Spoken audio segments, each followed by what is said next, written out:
42살에 결혼해서 44살에 출산을 했습니다. 원장님, 산부인과 갈 때 혹시 생리할 때 가도 돼요? 그게 이제 생리할 때 산부인과 오셔야 될 때가 있거든요. 난임으로 호르몬 검사할 때 그게 생리 시작한 다음 날이나 다다음 날 2일째, 3일째 오시라 하고요. 자궁 내막에 용종이 의심될 때 또 생리 끝 무렵에 보거든요. 그러니까 생리에서 자궁 내막이 다 떨어져 나가고 얇을 때, 그러니까 그건 생리 끝날 무렵에 붉은색 생리가 검은색이나 갈색으로 바뀌었을 때 보는 거예요. 그 두 가지가 가장 대표적으로 산부인과가 생리 중에 진찰을 하는 때죠. 보통 많은 분들이 저 생리 중인데요 이렇게 부담스러워 하시거든요. 근데 뭐 생리가 오물도 아니고 지저분한 게 아니기 때문에요. 생리 중에 산부인과 진찰하고 검사하는 거는 크게 거부감을 안 가지셔도 될 것 같습니다. 단 이제 우리가 자궁 경부암 검사라고 하는 거, 생리 끝나고 한 3, 4일은 있다가 가는 게 좋아요. 왜냐면 나는 생리 끝났다고 느껴도 내진을 해보면 안에 피가 좀 남아 있을 수도 있고, 현미경으로 볼 때 자궁 경부하고 질 쪽의 세포는 평평상피 세포인데요. 그 자궁 내막 세포가 나올 때가 있어요. 생리가 덜 끝나면. 그러면 또 그때는 뭐 자궁 내막 증식증이나 암을 의심해야 되나 이렇게 과하게 생각을 하게 되니까요. 내가 끝났다고 느껴도 한 3일 정도 넉넉하게 있다가 검사하는 걸 권해드립니다. 이제 배란기 때 또 초음파를 볼 때가 있거든요. 배란기 때 자궁 내막의 변화, 난포의 변화 이런 거를 볼 때는 생리 끝나고 보통 5일에서 10일째, 평균 일주일 전후가 배란기 때거든요. 배란기 때 초음파 볼 때도 있죠. 근데 이게 다 너무 헷갈린다. 나는 언제 가야 될지. 그럼 일단 먼저 한번 가는 겁니다. 가서 상담하고 다음에 또 그때 맞춰서 가시면 되죠.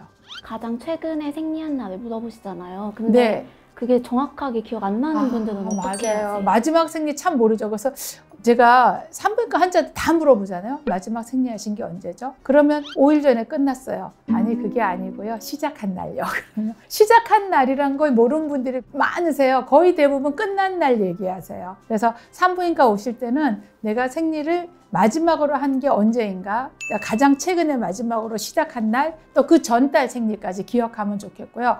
특히 내가 생리가 불규칙하다고 해서 오시는 분 같은 경우는 생리 날짜를 좀 기록해서 오시면 좋을 것 같아요.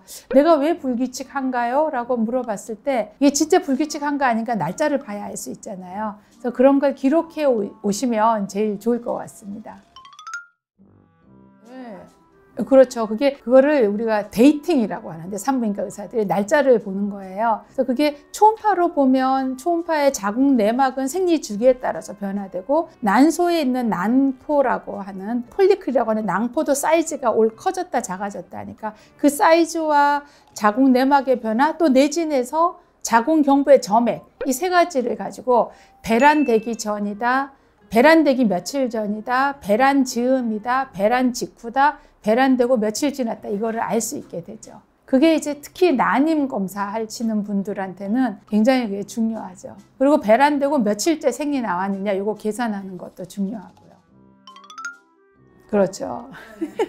그래서 어떻게 최선을 다해서 나 스스로 해결해 보려고 하다가 너무 못 참을 때 오시는 거죠. 그럼 그거는 아무 데나 상관없어요. 근데 특히 이제 꼭 맞춰야 될 때가 있어요. 물집이 잡히는 병이 있거든요. 수포가 잡히는 병. 그거는 수포가 있을 때 보는 게 좋아요. 근데 이제 와서 수포 다 터지고 다 나은 다음에 제가 지난달에 수포가 생겼었어요. 이렇게 얘기를 하면 그게 원래 수포를 가지고 PCR 검사를 해야 어떤 바이러스인지 나오거든요. 참 애매하죠. 근데 그게 또 주기적으로 생기는 분들이 계세요. 그런 분들은 꼭 수포가 났을 때 이제 진료하는 게 좋아요. 그리고 요즘 또 있으신데 한의원에서 가라고 해서 오시는 분도 계세요. 아니면 목욕탕에서 그 마사지 하시는 분께서 뭐가 만져진다고 해서 오시는 분도 계시고요. 원래 여자들이 이게 한 40대 되면 30 후반, 그러니까 37%, 8% 거의 40% 가까이 자궁에 혹이 있거든요. 그러니 뭐 오시면 반은 있는 거죠. 혼자 오시는 분들이 많죠. 중고등학생이 혼자 오기도 해요. 엄마들이 다 직장 다녀서 소아과도 혼자 오더라고요, 애들이. 그 엄마들 입장에서는 얘가 어린애인 거예요. 20살이고 24살이고 엄마들 입장에서는 소아과 보호자 따라가듯이 엄마가 들어와서 얘기를 듣고 싶어 하거든요. 근데 사실 자기 생리에 관한 얘기는 엄마가 있어도 엄마한테도 얘기하기 좀 어렵거든요. 뭐 생리통에 관한 얘기, 생리 때 불편한 얘기도 그러고 여러 가지 내용이 있을 수 있어요.